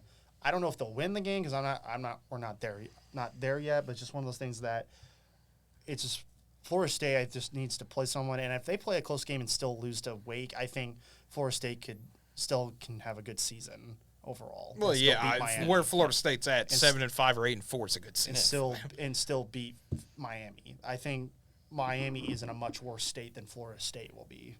Yeah, we can only tell, and we can only see and predict. But we do have one team we can talk about, and that is Kansas. Kansas is 4-0. In case you didn't hear me talk about it, the 3 other times I've already brought it up on this show today. Jayhawks getting a 35-27 win. The first time we saw Kansas with a little bit of adversity this season in terms of playing a more defensive game. Their offense not able to go as much. But Jalen Daniels, though, 19 for 23, 324, 4 TDs through the air, then on 11 carries, 83 rushing yards and a TD. He's seriously, we got to put him in the Heisman discussion. I never thought I would see that happen, but with how he's playing, just my goodness, Kansas, that offense, it's fun to watch, folks. It is absolutely fun to watch. Kansas doing everything they're supposed to do. They look easily the best since 2009. This might end up being their best team since 2007. They just got to win 2 more games to get there. This is only the beginning, too. This is only year 2 under Leipold. Yeah, it's only going to get better from here as well. I mean, this is going to be a statement year for them. They're going to get some transfers or recruits to get there as well. Obviously, they already have the name from basketball and everything in recent history that kept them afloat. So I think that's going to help them, obviously. And, this is only the beginning. I think this is obviously a good run for Kansas, and we'll see what they're able to do as Big 12 continues. But, no, this is a good way to progress and then eventually continue to just go up from here. Yeah, pretty much. I kind of obviously when looking at some of their recruiting classes, not just this last season, but this season prior, it was like, hey, they could be on an upswing. Just give them at least a couple years, and they'll at least be a decent to good team that can give some teams some problems. But they're 4-0 right now, and they've overall have played very well. Obviously, you still got a couple more games where you play OU, but obviously, next couple games are not going to be slouch games. You got to bring your A game, especially in the Big 12 where everything's pretty much wide open. There's not really the team that you got to go beat. Everyone's kind of like almost dead even right now. Sir, I'll have you know Kansas is first place in the Big 12 already. Yeah, even then they're There you still go. not gonna. They're tied for first. It counts. Just take a photo. Just remember that. Kansas is first in the Big 12 in a sport that is not basketball. What a day. I will say, What a time. And to be alive. they get first because they got the best overall record. There you go. There you go. and I will. Some things refuse to change. I will say overall, Kansas is at least they've been able to. They got some good fan support last weekend. They did. They got a sellout crowd. That was nice to see for them. First sellout in a while. And I know we always joked around how the Kansas fans for football never show up, even when they were good. But it's like, hey, they showed up. Well, So, when they're good, they'll show up. They will. They love a winner. When you have a basketball team that wins all the time, they expect good things to come out of other programs. They finally got it turned around to football, but also with some NFL to talk about as well. As I get everything set up here, were there any games that stood out to you as more, important, weird, doesn't make any sense whatsoever, good, literally any emotion? Yeah. Going for any emotion here. well, my emotions died after watching the Kansas City Indianapolis game. Oh, no, you're talking about that was a beautiful game of football. Oh, man. They No, lost to the Colts. Without Yes. question, Colts saved their season. I mean, there's a lot to take Yeah. storylines to take away from this week. Colts saved their season. Jaguars put themselves on the map. Are they for real this season? Arizona, they basically said this could be a long, long season without DeAndre Hopkins. So there's plenty of storylines to take away from here. Obviously, again, Rodgers over Brady this week. So, it was a fun week for the NFL. It absolutely was. Getting into it, the Thursday night game, Pittsburgh taking on Cleveland. And stop me if you've heard this one before, but Pittsburgh and Cleveland down to the wire, kind of what we've seen these last few years. But Cleveland getting a 29-17 win with the fumble recovery in the end zone on the last play of the game by Denzel Ward. It was 23-17 a second before that. So another fun game between these two in the big Thursday night game. Yeah, there's a lot more high scoring than I expected. I know. We thought we were joking about this being 3-0 or something, but credit to the Browns. I mean, Brissett came out firing, got a couple good passes early on, helped the Browns jump out early, and didn't look back from there and protected the lead. So credit for Cleveland going out to get the win. I didn't think they'd get it done. Yeah, pretty much just Browns did what they were supposed to, and Steelers just offensively couldn't really do much of anything. And Brissett obviously played a much better game. I've been hassling him for how poorly he's played for a good amount, but he did what he's supposed to do and did a good job. Obviously, Trubisky, Nate really needs to do better, but it's Trubisky, so I can't really say much about that. I mean, he didn't do terrible. I mean, 20 for 32, 207, not the worst in the world. To me, the big thing was the run game. Najee Harris only 56 yards on 15 carries. You look at Nick Chubb, 113 yards on 23 carries. Brissett played well. The thing to me that always will stand out with any Kevin Stefanski game, you got to check time of possession. Yep. That's to see. If they get that 35-minute mark, they hit 36:09, Cleveland's more than likely winning that game. That is their game plan. They're going to dominate you in every single way, and they were able to do it, whether it be offense, whether it be defense, whether it even be special teams. Cade York finally getting the field goal set up a little bit. Did have a little bit of mistakes here and there, but hey, that always seems to happen in these types of games. That's what makes them fun. But a solid win for the Browns. And the next one here, the Bears and the Texans. We almost got another OT game with the Texans. We were so close. But Santos hitting a 30-yard field goal as time expires off a Roquan Smith interception. Roquan Smith had a monster day, 15 to 16 tackles in the pick. He had himself a giant day. And, man, this is one of those weird games that went back and forth, back and forth. We knew it'd be more competitive than you'd think, but the Bears are 2-1. Good start for Chicago. I mean, it's better than where they started off last year. So I think, obviously people are going to look at, well, you played close with the Texans. Texans have been playing most teams pretty close. So it's like they're not terrible, but they're not great. That's kind of where Chicago's got to do a lot better. But obviously Fields throwing 2 interceptions, and he was like, was that 8 for 17? Yeah, Fields did not have a good game. So it's like you got to do a lot. He's got to do much better. But obviously Herbert made up for it by 20 carries, 157, and two TDs. Yeah, Khalil Herbert had a big game. So it's like, and obviously defense for Chicago stepped up when they needed it. So improvements in certain aspects, but Fields has got to play much better game. Otherwise, if he plays a better game than what he did, they probably win that game easier, but Texans still obviously put up a fight. When you're able to win in spite of your quarterback play, that's usually a good sign, though, for every other aspect. Yeah. So the problem is, have an offensive line or anybody to throw the ball to. I mean, Herbert came in, played well for an injured David Montgomery, who got hurt early on in the game. But, I mean, this is what I expected. Two bad teams here. Somebody's going to have to win. And that's what, Chicago found a way to do it. So they move on to 2-1. But, again, they took advantage of a bad team. I'm a bit disappointed. I really wanted a tie. I really wanted a 0-1-2 Texans team. That would have been such a nice-looking record. But the next one here, the Raiders and the Titans, somebody's got to go 0-3. Somebody's got to get their first win of the season.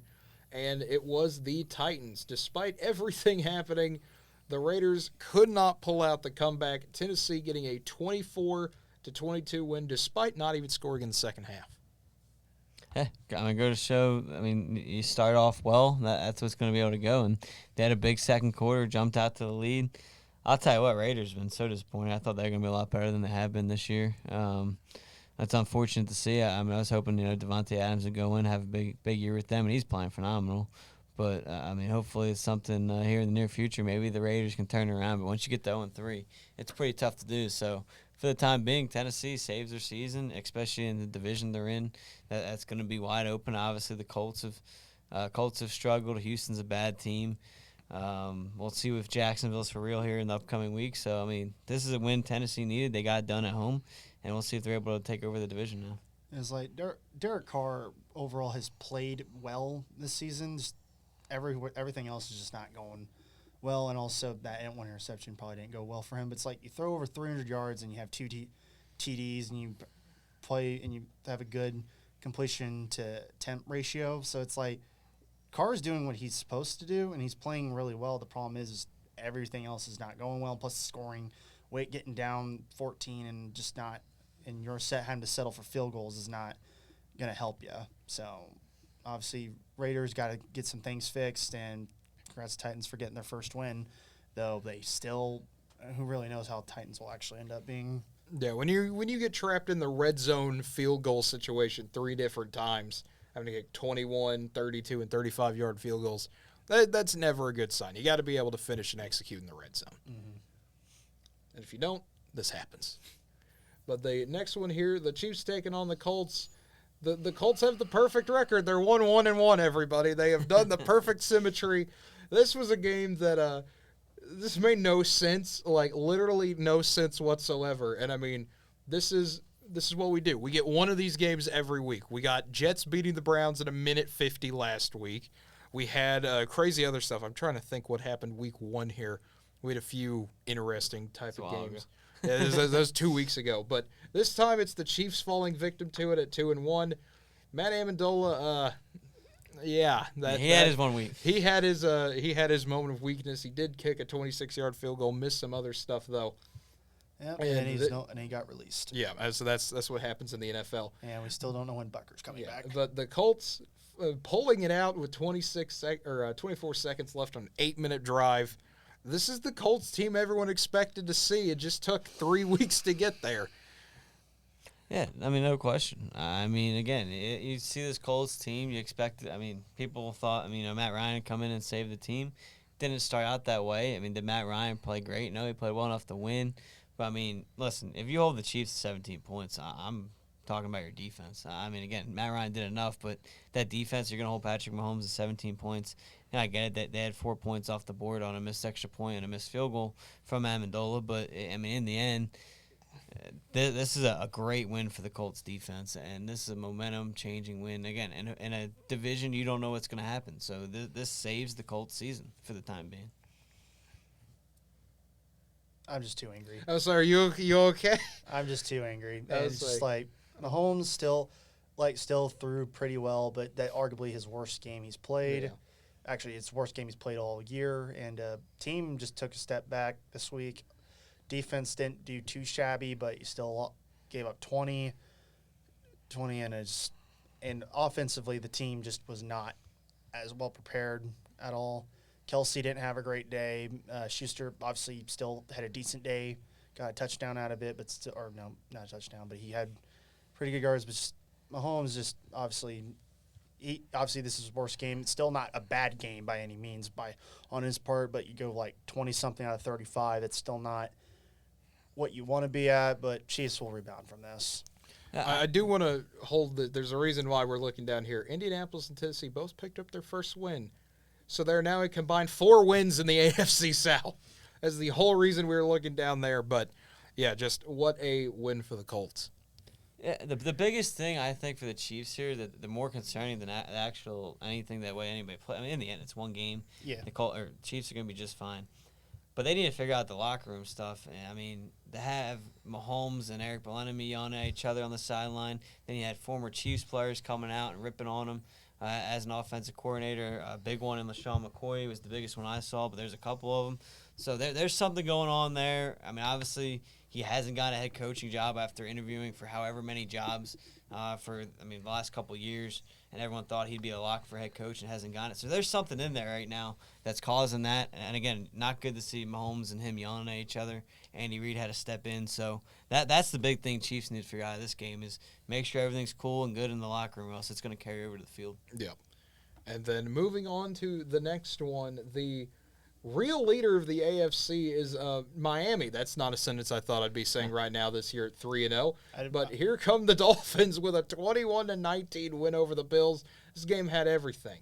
We had great Tua moments, great Josh Allen moments, kicking the punt directly into, the butt of guys. We had everything ridiculous happen in this game. But at the end of the day, Buffalo had 497 yards of offense. Miami had 212. The Bills had the ball for 40 minutes and 40 seconds. And they still lost by 2. Well, what a win for the Dolphins. Allen puts up video game stats pretty much, and yet still is not enough to win that game. And they really shouldn't have gotten that safety. I'm telling you, that's the only explanation for it. I'm trying to tell you guys, safety's bad luck. If you get a safety, you're going to lose the game. Just the way it works in the NFL. There you go. Just the way it works in the This is how this works. Safeties are bad. Yeah, I mean, we'll get into another game where a team got a safety and lost. Yeah, there we go. I mean, it's just the way it happens in the NFL. You have 2/3 of possession and still lose. That is just mind-boggling. Yeah. Also, shout out to Josh Allen throwing the ball 63 times and his arm did not fall off. So that's always impressive. They got Tua through at 18. So, I mean, you got the perfect balance here, I guess is the best way to put it, of situations. But, I mean, Miami stepped up every single time they absolutely had to make a stand. And, I mean, credit to the Dolphins. This was a game that I felt they could win, ride the momentum of the Ravens' comeback, and they were able to somehow pull it off. Yeah, no. I mean, a great win for them. We'll see how they move on from here, but they'll face each other again later on in the year, and that game's another one to circle on the calendar. Yeah. I'm looking forward to it. Yeah, it absolutely will be the next one here. The Lions and the Vikings. This was a so close but so far away game for Detroit. They had so many opportunities to put this thing away, but at the end of the day, Minnesota comes back, scores 14 in the fourth quarter, gets a 28-24 win, and a big win for Minnesota, keeping everything steady so far. Mm-hmm. That's the most Lions loss ever. Yes. I mean, you're looking at it like, okay, they're jumping out of the Minnesota, then they go up 24-14, and it's like, okay, maybe this Lions team isn't going to be as bad as anybody was expecting this year. Obviously, they played the Eagles close in week 1, then they find a way to win on the road last week. So then it was like, okay, we'll see what they're able to do. Go up 2-1 here. They're expecting the 2-1 record here late in the game, and then all of a sudden, you find a way to blow in the fourth quarter. Most Lions thing ever. It's a very Lions thing to do. Obviously, Minnesota did a great job taking advantage of mistakes by Detroit and eventually getting the win. Obviously, getting the last minute touchdown to go up by 4, and Lions could not recover from it. And just like Lions had every opportunity to win this game, and they didn't do it. So obviously, this hurts Detroit a lot because it's like you had your chance to go up. Get 2-1 for probably the first time in a long while since Stafford days, and just didn't happen. Yeah, I mean, just like you guys said, it's the most Lions loss possible. That's really all there is to say about it. But I mean, you're so close if you're Detroit. You're almost there. I don't know if you somehow get like slowly, like we're down to like centimeters at this point to Detroit having a competent football team that can close out and win games. They have everything. Now just got to get that closing out part. Mm-hmm. But the next one we have the Ravens taking on the Patriots. Baltimore getting a 37-26 win over the Pats. And I mean, this was another big one here. We saw a lot of things, mainly 6 combined turnovers in this game, 4 for the Patriots. Just not what you're used to seeing from these two teams here. Mac Jones throwing 3 interceptions. Then he gets injured. He'll be out a few weeks. So going to be a rough situation for the Pats. I say for Lamar Jackson, this is a great bounce back for regards to your performance. He hasn't had the best of performances. I know they're 2-1, but still, it's like I'd say he's played his best game of the season so far. Mac Jones, if you take away his interceptions, they actually played well. Just those 3 interceptions are going to kill you. So it's like obviously Baltimore did everything they were supposed to do. Obviously, Lamar getting 5 total TDs. Just nothing you really say, but great performance by the Baltimore. This is the response I needed after blowing the game against Miami last week. Mm-hmm. credit to Lamar Jackson coming out again. Another fantastic game, just doing what he's been doing this season. And then Mark Andrews coming out, playing a fantastic game, helping them out when they needed it. Biggest thing for the Ravens here is they need to figure out the run game going forward. But outside of that, no, phenomenal bounce back. And New England's in a lot of trouble, that's for sure. Mm-hmm. Yeah, so this is about to be one of the rougher patches I can imagine for the Patriots. You look at their quarterback situation right now. You go to that depth chart. You're looking at Brian Hoyer being the starting quarterback, at least for the moment. So this is going to be a not fun ride, I guess I could say, for Patriots fans. But looking at the next one here, the Bengals have won a game. The defending AFC champs have finally won a game. They beat the Jets 27-12. And all it took was, the Bengals remembering what their identity is. Joe Burrow goes out, has a good game, 23 for 36, 275, 3 TDs. And the Jets, they had opportunities in this game. They really did. They had a few fourth-quarter attempts where, fourth down, trying to get a conversion. On the Bengals side of the field, could not get it to go. But Joe Flacco, still trying. No, I think the big thing here for Cincinnati is it isn't like you went out and survived the game against a bad Jets team. Is you went out and did what you had to do. Like, you won the first 2 weeks of the season. Yeah. So you couldn't even tell. Like, if you took the records away, you couldn't even tell that they struggled the first 2 weeks. So I think that was the biggest thing from Cincinnati. Like you said, Kate, they got back to doing what they're going to be able to do with Joe Burrow, and they were able to throw the first 2 weeks out, and they said, let's go take care of business. And that's what they did. It wasn't a close one. They had it from the jump. Yeah, and also just doing a great job protecting Burrow. That's just something they got to mainly keep focused on. That's why it's like those linemen who were paid to protect him got to do it, and they did. Obviously, you got to hope this is enough of a rebound after the first 2 weeks to get momentum going. It might give them some momentum going in the next few games, but obviously it's the NFL. Anything can happen. Yeah, but also when you force 4 turnovers, you should win the game. Yeah, you should. When you keep the other team from scoring a touchdown, you should win the game. The Bengals did everything you should do and finally capitalized on it and got the win. Mm-hmm. The next one here, the Eagles taking on the Commanders. The Carson Wentz revenge game went about as well as you would expect if you are an Eagles fan, because the Eagles get a 24-8 win. Jalen Hurts, 340, 3 TDs. Doing his thing. This is what Jalen Hurts does, and he's not afraid to do it. Able to force the Commanders' turnover was the Eagles' defense. And look at that, 400 yards to 240. This was a flat-out domination, it looked like, on Philadelphia's part. Eagles just did what they've been doing all 3 weeks, just kicking butt. And they only needed a quarter to do it. I know. Yeah, I don't know. It's been a weird season. The Eagles haven't scored a point in the second half in 2 straight weeks. The Eagles have yet to score a point in the fourth quarter. But I guess if you're going up getting 3 touchdown leads, you don't have to. But I don't know. It's been weird. It makes me – I'm not going to overreact to it, but it makes me a little concerned about that second half, not being able to score. And maybe they're just taking their foot off the gas that much. But, the defense went out 9 sacks. That's when they got started there. But – I'll take it, obviously, but I'm you guys know how I am by now. I'm a very cautious, optimistic fan. Yeah. So I don't it's funny seeing a lot of the power rankings this week had the Eagles number 1, and I'm just like, that's way too high right now. Listen. This is how you're supposed to celebrate. You're supposed to say Eagles are the greatest team ever. Never losing again. 17-0, absolutely happening. We'll invent more games. We'll go 25-0. Forget it. We're just gonna keep going.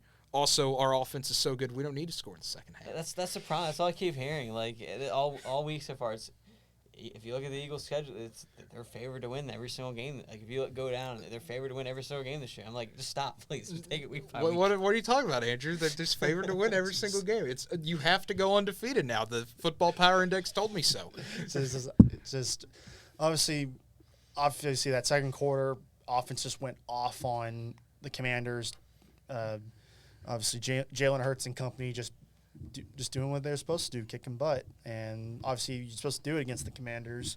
But obviously, I will understand that will be concerning depending on who you play if you don't score in the second half. But right now, just be, obviously, like you're saying, be semi-cautious about how things are, and hopefully they can fix that second half thing and just actually score more points, because they could easily do that. They just, for some reason, just didn't do it. And obviously, defense stuffed Washington, so you got to hope that defense continues to play well. Yeah, and also, of course, because I know it's probably the next thing you're going to mention, Andrew, We got a safety for the Commanders. For the losing team, There we got go. a safety. I'm Losing telling you. team got a safety. It's just what happens. It's bad luck. It once again happened, and You didn't need a safety to lose that game. listen, the Eagles intentionally took a safety to ensure that a comeback would not happen. It did ruin the shutout, though. That's one disappointing way to lose the shutout. Yeah. Because the Eagles had a goal line stand and took over on the 1 yard line, and then they got stuffed on a run. And Oklahoma did that one time. They were winning. It was 2008. They were playing Chattanooga, and they won like 57-2. I think Chattanooga blocked the last PAT of the game and ran it back for 2 points or something ridiculous. It was just okay, there's 5 minutes left. Come on, guys. I understand all our backups are in, but yeah, it's always sad seeing a shutout get lost when it's your own fault. yeah, score a touchdown. Yeah, come on. And then the Saints and the Panthers, the next one here, and oh boy, the Saints coming off one game where they had a lot of turnovers. They followed it up with another 3 turnover day. Panthers defense looked solid. They were able to continue just controlling the game. Panthers offense really didn't need to do a whole lot. When you get a 44-yard fumble return to start the game, just get a few Eddie Pinheiro field goals, and Carolina rides the wave, gets their first win of the year. I'm not sure if I saw the stat right, but I think this is their first win in 10 games. Yeah, it's been a long time. So it's so they finally got another win under Matt Rule. Obviously, this could mean, hey, momentum might start shifting where Panthers can try to make at least a push for the playoff, but still got obviously it's only week 3, so you got to move on to the next week, and Carolina needed this win badly. And if you're New Orleans, you got to figure out what to do because the Jameis Winston experience is not working. I mean, it really isn't, but I just don't understand why in the world this keeps happening in the Saints. I mean, you figure you roll the dice enough on Winston, you're going to get one of these good games eventually. That's how it was, at least in Tampa Bay. But I don't know. Do we go back to the Taysom Hill experiment? What do you do here if you're New Orleans? But you can't be surprised by it. Yeah, I mean, that's just too Jameis Winston. Everyone's acting surprised how much the Saints are turning the ball over. He threw the same amount of interceptions as he did touchdowns. I think it's just who he is. It's just it's not going to change at this point. And I think that's where it's going to continue to go. To me, at least, I think, at least with Saints fans, it's more an expected, every other game is what they were kind of sold on. I don't know who sold them collectively on this. I don't know if it was, Tampa Bay fans. I don't know what this was. But the expectation was he's consistently inconsistent. Yeah. You're going to get 5 touchdowns one week, 5 interceptions the next week. And we're not seeing that. We're seeing more 3 picks, 3 picks, 3 picks, 3 picks, which that's always who Winston's been, to your point, Andrew. But I think they're used to seeing that explosiveness come with it. And now you're just getting all the downside, none of the upside. It's statistically, if you take away interceptions, he had a great game. But yeah, I mean, 25 for 41, but those interceptions were kill you enough. Mayfield didn't really have to do anything. He just didn't even get 200 yards, but McCaffrey also ran over 100. So. Also, Panthers appreciation. You gave Christian McCaffrey the ball 25 times. Thank you. Thank you for finally remembering who your best player on offense is, the guy who's always really good. And this isn't necessarily a season-saving win because I don't know, but it could be a job-saving. I mean, we talked about last week. Their schedule coming up is brutal, so they didn't win that game. You were talking about possibly a very disappointing season, and we'll see if this can give them momentum. But yeah, we will have to wait and see. But speaking of momentum and positive vibes just all around, Jacksonville just destroys the Chargers 38-10. Trevor Lawrence coming out 28-39, 262, 3 TDs.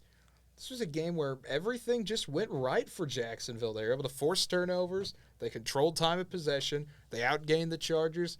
This is what you're supposed to do when you play an injured star quarterback. I mean, it's props to Herbert for trying to play while injured, but just obviously wasn't enough. And things were just wrong from the get-go. Just Jacksonville just jumped on them and 13-0, and then just kind of slowly expanded their lead, and then won 38-10. I mean, no one was expecting this from Jacksonville, at least to start their season. Obviously, we don't know how they'll be for the rest of the season, but they have a great start. I mean, when you're one of the better teams in the AFC right now, I was expecting to be 0-3 right now. Yeah, bow down to your AFC South overlords, the Jags. What we all expected. Shout out to Doug Peterson. He's got this team playing very well. I mean, this is a very concerning game for the Chargers defense. I'm not too concerned about their offense. You had a hurt Herbert trying to play through it. You had a Keenan Allen. He was out for the game. So I'm not too concerned. The offense will bounce back, but there's no the defense is where the concern comes in here if you're a Chargers fan. But no, credit to Jacksonville. They went out, did their job. Great start to the season. And good luck to Doug going back to Philly next week. There you go. Should be fun. The next one here, the Rams and the Cardinals. This one was a back and forth of field goals for a long time. The entire second quarter, if you loved field goals, this was your quarter. You had a 20-12 Rams win in a game where Kyler Murray's having to throw the ball 58 times, still not able to get really anything going. Cardinals, once again, just suffocating themselves on offense at times. No touchdown. No touchdowns for Arizona. For all this offense you have, obviously you mentioned it earlier, Andrew, the loss of DeAndre Hopkins for the season. That's just been the storyline for Arizona, at least one of them. I mean, Hollywood Brown, he's a nice piece to have, but he's not the 100% answer here. No, and you see, everyone asks the question: how much difference does a receiver really make? How many wins do they really add to a team, and how much can they make a quarterback better? Well, this DeAndre Hopkins situation answers that question. You saw the struggles Arizona had when he was out with an injury to the end of last year, and the start this year with the suspension. Their offense is very bad right now. James Conner isn't at the level they want him to be. He's obviously been a little banged up already, and the run game hurt him again on Sunday. But, no, DeAndre Hopkins is the reason why the Arizona Cardinals are struggling right now. And it's like you figured with having A.J. Green after all his years in Cincinnati, you think that would do something. He hasn't really done much. Marquise Brown, obviously a good receiver, but not the answer you need. DeAndre Hopkins, like you said, like you both been saying, he's a reason why Cardinals were successful for that long period of time, and then he went down. And it's like Kyler Murray, it's like you think for throwing the ball over like 56 times, or 50, is that 56? 58. Oh, 58. Nearly had two quarterbacks throw for 60. Numbers are too small for me to really see it, but it's like you think that throwing that many times, you at least get a touchdown out of that, and just no. Obviously shooting yourself in the foot, and you're having to settle for field goals, and that's just not going to win you the game. No, it absolutely isn't. But, I mean, if you're the Rams, you really didn't have to do a whole lot offensively. You're able to just weather the storm with the 20 points you had. Mm-hmm. And that brings us to our next one here. One of the more interesting games that happened this week. The Falcons beat the Seahawks 27-23 in a game where, I mean, they're driving. Seahawks are. You have an opportunity to win it, and Geno Smith throws a pick late in the game. Seahawks almost got their second win of the season. They're so close, but the Falcons able to get win number 1 in the Marcus Mariota era. And obviously, Atlanta really just needed this win, and Seattle, pretty much screwed the pooch on this one for the most part. You had your shot, and you failed, and obviously that's kind of where you look at Seattle really needs a solid quarterback. Hopefully they can probably grab one in the draft next year, but obviously we'll see how games will play this year. Both teams are obviously still trying to win, not trying to tank at all, but who knows where we'll go from here. Atlanta just needed a win to at least kind of boost their spirits. Yeah, and also Cordell Patterson, 141, 17 carries, got his TD. A lot of things going right for the Falcons, and I mean, that's what you like to see. Their offense is doing fine. They just got to get the defensive end figured out. Mm-hmm. How many times have we said that before with Atlanta? Plenty. Years now. No, I was going to say, any other thoughts? I said you got it. I mean, Cordell Patterson's the reason why they won this game. I mean, credit to him.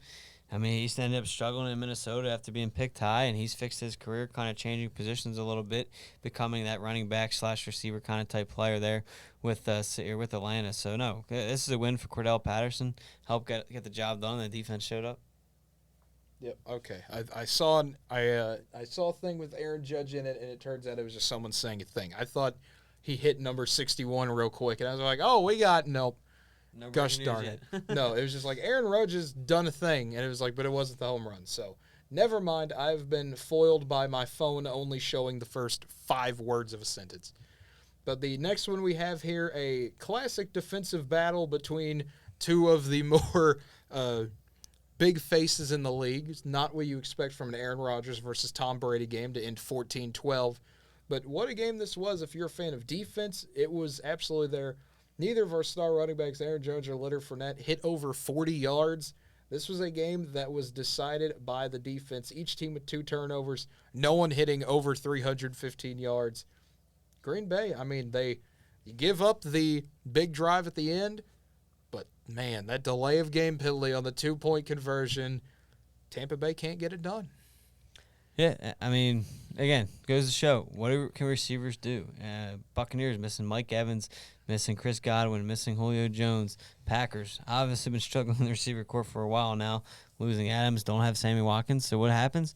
Turns into a defensive battle, and that's what you got here. And these two teams battled it out. Credit to Green Bay for finding a way to take this game. But, no, I mean, big win here for Green Bay and a huge conference game that could decide late in the year. When you look back on who wins the NFC, this game you could be looking at. Probably. I have nothing to really add to this. Alrighty. Well, the next one we have a lot to get to. Game of the year candidate: Denver 11, San Francisco 10. This game had everything. San Francisco turnovers. Jimmy G running out of the end zone to avoid throwing a pick six, which he then did anyways, but thankfully he was already out of the end zone.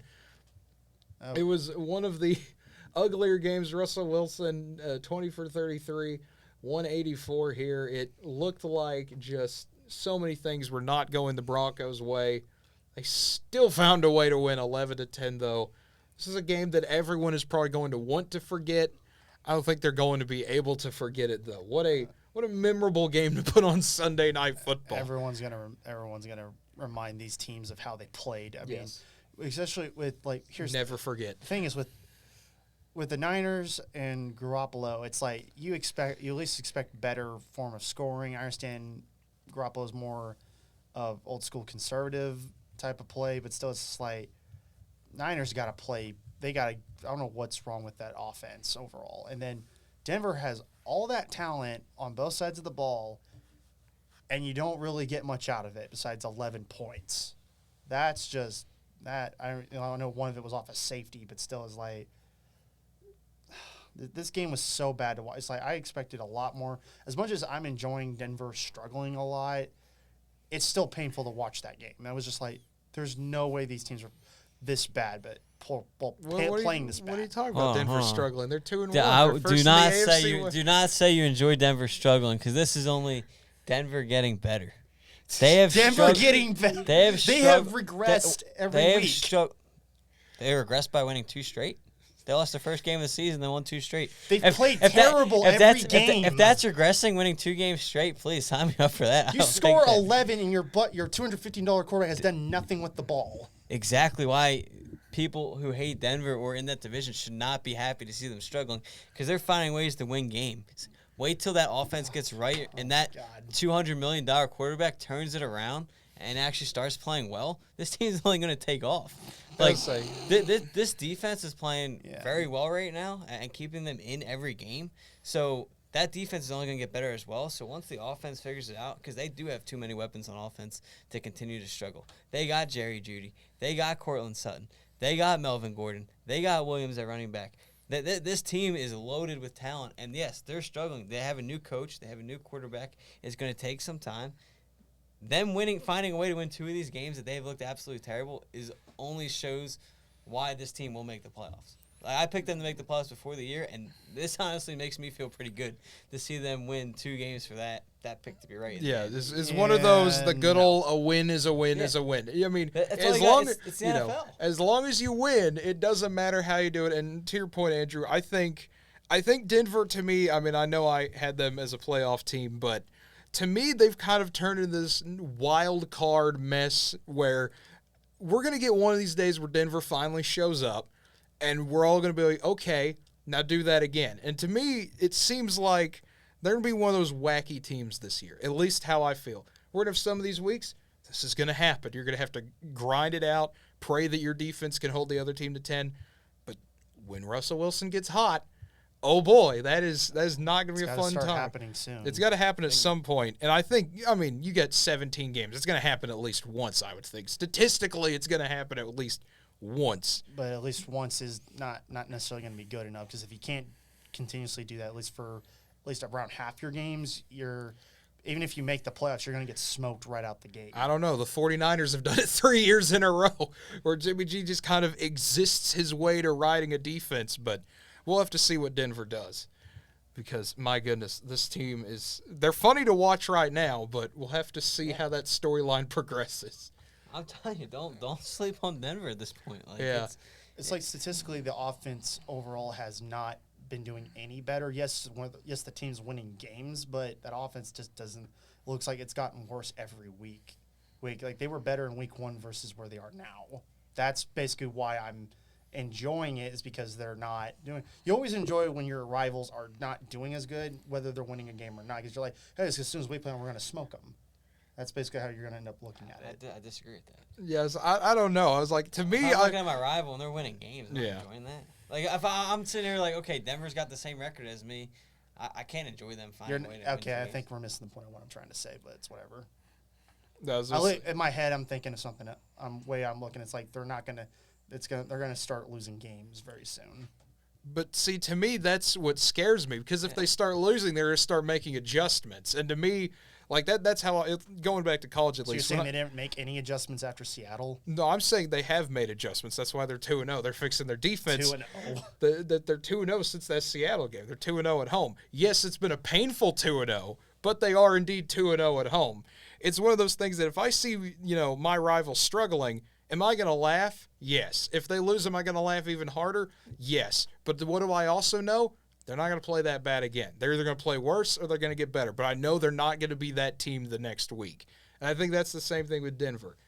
Their day will come. We don't know when it'll be, but at some point they will show up. And that's going to be a scary day, or it's going to be a funny day, depending on who they do it against to an AFC West team. If they do it against the Chargers or the Raiders, that could be pretty funny. If they do it against, your Chiefs, if Russell Wilson shows up and randomly throws 4 touchdowns and, 300 yards, and they get into, a 35-28 shootout with Kansas City, that could theoretically happen. We just saw the Colts beat the Chiefs. Anything can happen in that division. And, I mean, that's just football in general, though. But the final game, speaking of football can always be the most random sport, the Dallas Cowboys are 2-0 with Cooper Rush as their quarterback. 0-1 is with Dak Prescott. Cooper Rush, 21 for 31, 215 and a TD. So is Cooper Rush the starting quarterback? Cooper Rush should be treated as the greatest Dallas Cowboys quarterback. He's never lost. He's 3-0. Because, hey, they're 2-1 now. They're back in the division race, everybody. They have a divisional win over the Giants. They're able to get Daniel Jones to throw an interception that, on first glance, I thought it hit the ground, but after further review, at least for me, what a great interception to seal the game for Trevon Diggs. This was exactly what you needed if you're the Cowboys. You're able to get the run game going. You're able to get everything working. They look like the Cowboys people expect them to be.